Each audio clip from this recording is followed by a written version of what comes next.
once again.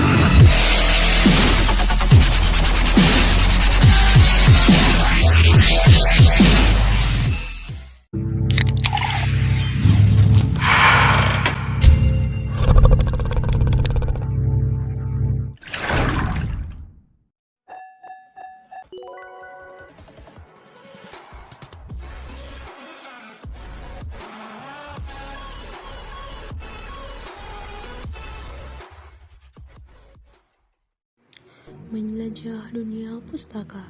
Menjelajah dunia pustaka merupakan sarana pembelajaran bahasa Indonesia berbasis teks. Tujuannya untuk memperoleh wawasan yang lebih luas. Ulasan menurut Kamus Besar Bahasa Indonesia atau KBBI adalah kupasan, tafsiran, atau komentar. Teks ulasan juga disebut teks review dan dapat ditulis dalam bentuk artikel, sehingga teks ulasan dapat disebut sebagai artikel ulasan. Di lingkungan kita, ulasan biasanya dibuat terhadap buku, maka teks ulasan dinamakan ulasan buku, resensi buku, atau timbangan buku. Sesungguhnya, ulasan tidak harus dibuat terhadap buku, tetapi juga dibuat untuk karya-karya lain seperti artikel, karya sastra seperti cerpen, novel, drama, dan puisi. Karya seni seperti musik, tari, kriya, lukis, pertunjukan, dan film, serta sebuah peristiwa, misalnya olahraga atau kegiatan budaya sosial. Selanjutnya ada struktur teks ulasan. Yang pertama ada identitas atau opsional. Ulasan buku dapat diawali dengan memberikan informasi tentang identitas buku yang diulas, meskipun mengandung informasi yang penting. Sesungguhnya, identitas bersifat opsional pada struktur teks. Dan yang kedua ada orientasi. Tahapan orientasi identik dengan pengantar kepada seluruh ulasan. Tahapan ini berfungsi untuk menyampaikan informasi tentang buku apa saja yang diulas, dalam hal jenis dan aliran emosi apa saja yang disajikan. Selanjutnya, siapa penulisnya dalam hal jati dirinya, dan siapa pembaca yang dituju dalam hal segmentasinya. Memposisikan buku yang diulas, menyatakan pendapat luas tentang buku itu. Selanjutnya, yang ketiga ada tahapan tafsiran isi. Tahapan tafsiran isi memuat satu penceritaan ulang tentang hal yang dilakukan oleh penulis saat dia menulis buku itu. Yang kedua, isi atau ringkasan buku yang diulas sebagai hasil dari pembacaan oleh pengulas terhadap buku tersebut. Kemudian ada perbandingan isi buku yang diulas dengan buku-buku yang sejenis. Yang keempat ada evaluasi. Tahapan evaluasi berfungsi untuk menilai karya yang diulas.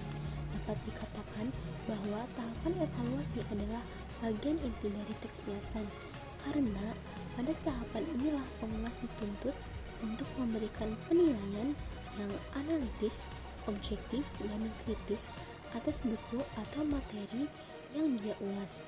Dan struktur yang terakhir ada rangkuman evaluasi. Tahapan rangkuman evaluasi berisi simpulan dan saran atas ulasan buku yang dibuat.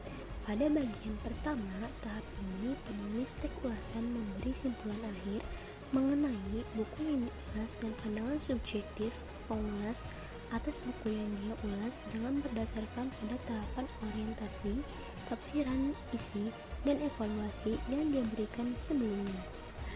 Selanjutnya ada analisis aspek penilaian dan formulasi bahasa teks ulasan. Aspek penilaian teks ulasan: untuk dapat membuat ulasan buku, Anda harus menguasai genre mikro yang digunakan di dalamnya dan menguasai cara menempatkan genre mikro itu pada struktur teks membingkainya. Struktur teks ulasan buku merupakan alat untuk mewadahi gagasan-gagasan yang disajikan mengenai buku itu. Ternyata gagasan dan struktur teks tidak dapat dipisahkan.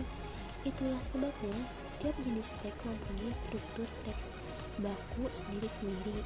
Akan tetapi, untuk tujuan tertentu, struktur teks dapat disederhanakan tanpa meninggalkan tahapan-tahapan yang inti.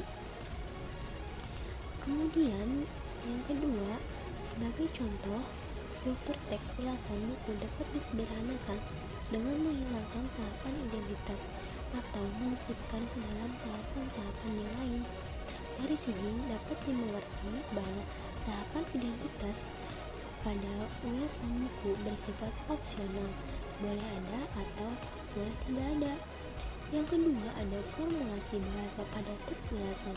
Kenyataannya adalah bahwa unsur penilaian atau evaluasi dalam ulasan buku terletak pada tahapan evaluasi. Namun demikian, hal ini tidak berarti bahwa penilaian harus selalu berada di tahapan tersebut. Penilaian dapat muncul di tahapan manapun kecuali tahapan identitas tersebut. Dalam membuat sebuah buku harusnya bersifat jujur, berarti harus bersikap terbuka dalam menyampaikan kelebihan dan kekurangan buku. Sebagai pengulas, sebuah karya juga mengumumkan bagian positif dan bagian negatif sebuah buku tersebut. Dalam mengulas sisi negatif juga disertai pemikiran untuk memecahkannya. Selain jujur, mengulas sebuah karya harus bernilai benar dan objektif. Mungkin itu saja yang dapat saya sampaikan dari materi ini. Kurang lebihnya mohon maaf. Wassalamualaikum warahmatullahi wabarakatuh. See you.